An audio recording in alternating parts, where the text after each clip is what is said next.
profissionais selecionados para o programa Mais Médicos começam a chegar esse fim de semana aos municípios e representantes do Ministério da Saúde estão reunidos para preparar a chegada desses médicos. O salário dos médicos cubanos que vão trabalhar no Brasil está provocando polêmica. O Congresso questionou o pagamento direto ao governo de Cuba, que vai decidir o valor que então vai ser repassado a cada profissional.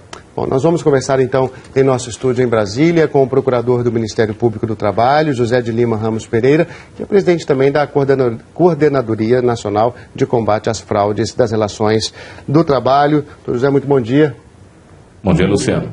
Bom, o Congresso questionando, a Federação Nacional dos Médicos também, agora o Ministério Público investigando, quer investigar se esses contratos têm características de trabalho escravo. Se for confirmado isso, o Brasil estaria sendo conivente?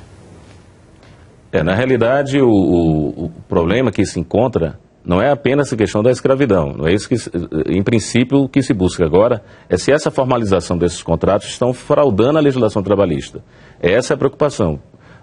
O Ministério Público do Trabalho vai ter que verificar se essa forma de contratação ela atende às exigências que estão na Constituição Federal e na CLT. É essa a primeira preocupação. Procurador, qual seria então a forma ideal de contratação? Por concurso público? O que seria sugerido então para a contratação desses médicos? Raquel, a Constituição Federal é muito clara. Você precisa do concurso público, está no artigo 37. Se o governo federal quer médico, ele faz o concurso público. E se não houver condições desse concurso por uma questão de emergência, por uma questão de excepcionalidade, hoje a 8745, que é de 93, já prevê uma situação dessa, de excepcionalidade. O governo faz um processo simplificado, contrata em situações de emergência por um ano prorrogável, e aí sim, você, através desse processo simplificado, você pode atender uma situação, uma demanda excepcional. Agora, pelo que eu vejo, pelo que está sendo noticiado, nada disso vai ocorrer. E pior ainda na questão dos médicos cubanos. Senhor José, muito bom dia para o senhor. Eu queria saber se o fato de o governo brasileiro contratar os médicos cubanos, mas não pagar diretamente os salários, enviar esse dinheiro para Cuba, criaria desvios ou irregularidades. Que tipos de desvios ou irregularidades esse tipo de medida poderia criar? Ana Paula, a CLT, ela, que está vigente no país, ela estabelece que o empregador é aquele que contrata, dirige e assalaria. No momento que o governo federal, ele faz a contratação, vai dirigir o trabalho desses médicos, mas o pagamento ele faz através da UPA, UPA, e depois para o governo cubano, para esses repassarem, evidentemente que essa quadrilateralidade ela está deficitária, porque você está inserindo duas partes estranhas ao contrato de trabalho. O contrato de trabalho tem que ser entre o empregador e o empregado. Esse repasse, essa forma de pagamento pelo governo cubano, que nem sabe se qual o valor, ela é ilegal. Evidentemente que a preocupação do Ministério do Trabalho, isso nós vimos em várias reportagens, que Cuba ele exporta essa situação, essas atividades profissionais para 50 países. Não sei se um desses outros 49 países, ou 50 países, a legislação é igual à do Brasil. O Brasil, ele exige essa bilateralidade.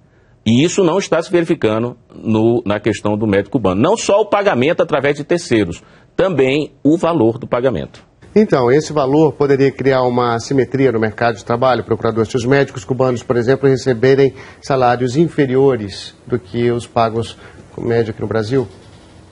Com certeza, Luciano. O que se preocupa hoje, o que é isso? É a necessidade de você dar dignidade ao trabalhador. Se você tem o mesmo empregado, a mesma profissão, com vários profissionais em diferentes lugares, um recebendo 10 mil reais, outro recebendo 100 dólares, 40 dólares, 50 dólares, o que for, claro que você vai ter uma diferença, uma aplicação, uma discriminação, inclusive, desses profissionais. Temos que ter cuidado que nem tudo que é bom para o estrangeiro é bom para o Brasil. Essa situação emergencial, ela não é tão pontual.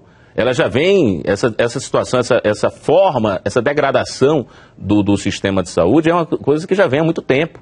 Então o governo não pode querer resolver de um ato só uma situação que já é tão grave. Então com certeza vai trazer, não, pode trazer não, Luciano, vai trazer. Pois é, procurador, Pois não. Para a situação, pois não. essa questão que o senhor está falando, que não é um fato emergencial, o sistema de saúde já apresenta esse quadro de degradação há muito tempo. Quer dizer, o que justificaria, então, pela lei, a contratação desses médicos nesse caráter de urgência, nessa medida e nesse regime que está sendo questionado?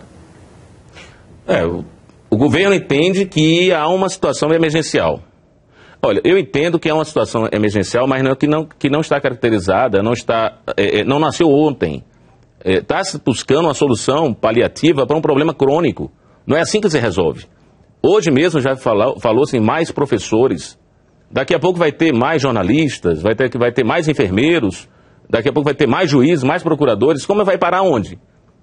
Temos que verificar que o ordenamento jurídico brasileiro ele tem restrições para que se garanta o mínimo. E isso não é que se faz usando parcerias com governos estrangeiros para precarizar uma atividade. E nós temos médico no Brasil. Valorize-se a questão. Dê mais um salário melhor, faça uma formação melhor para o profissional. Eu garanto que vai ter sempre alguém interessado para preencher a vaga. Agora, tem que ser atrativa. O que importa hoje, verificar também, é que os médicos que estão vindo trabalhar também não podem ser considerados como vilões.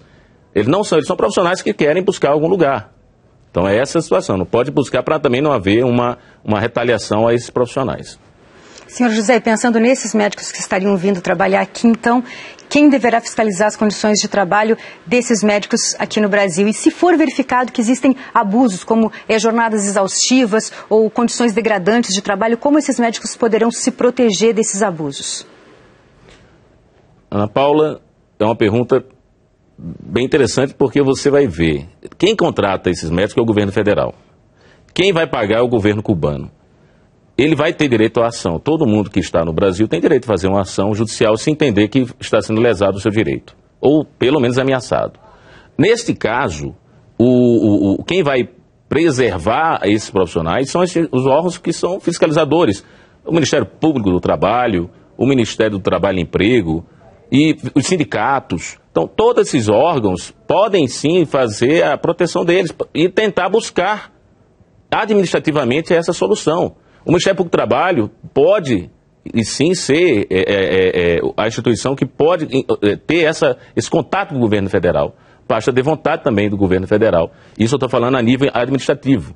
Agora, no momento em que começar a se colocar em prática essa situação e verificar que há uma precarização, o Ministério Público do Trabalho, sim, abrirá os inquéritos civis, os procedimentos em cada estado onde ocorrer esse trabalho e buscará a tentativa de negociação com o governo em cada local. Se não conseguir, ajuizará a ação civil pública. Mas nada obsta que o governo federal possa ter uma negociação direta conosco, a Coordenadoria Nacional de Combate às Fraudes também, e se tiver outras coordenadorias envolvidas, dependendo do tipo da irregularidade, podemos discutir isso, conversar para uma atuação uniforme e, quem sabe, evitar um mal maior. Porque colocando em prática, e se for ilícito, ilegal, vai ser uma dificuldade muito grande no futuro, até mesmo para executar qualquer direito violado.